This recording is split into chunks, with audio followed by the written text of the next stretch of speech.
আচ্ছা, এখন একটু পিকনিকের কথা বলি।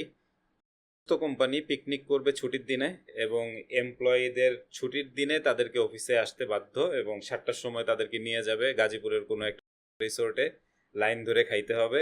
তো এই প্র্যাকটিসটা থেকে কেন বের হয়ে আসতেছে না কেউ?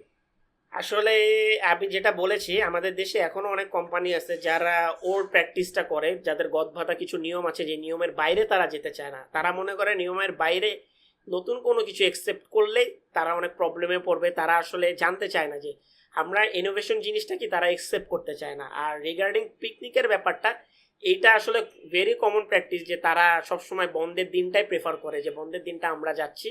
পরবর্তীতে তারা যে কোনো একটা বন্ধের দিন ওয়ার্কিং ডে হিসেবে রাখে। বাট এটা আসলে আমি মনে করব যে এটা একটা রং কনসেপ্ট। কারণ আমি যেহেতু অফিস থেকে যাচ্ছি, ঠিক আছে, আমার নেক্সট যে ছুটিটা, এই ছুটিটা আসলে আমি নষ্ট করতে চাই না। কারণ আমি আগেও বলেছি, এখনো বলতেছি, যে একটা এমপ্লয়ের প্রোডাক্টিভিটি লেভেল মেনটেন করতে গেলে অ্যাটলিস্ট তাকে ছুটিটা ইনশিওর করতে হয়। কারণ সে যদি তার ফ্যামিলিকে সময় দিতে না পারে, সে মেন্টালি স্ট্রেসড হয়ে যাবে এবং পরবর্তীতে তার প্রোডাক্টিভিটি লেস হবে।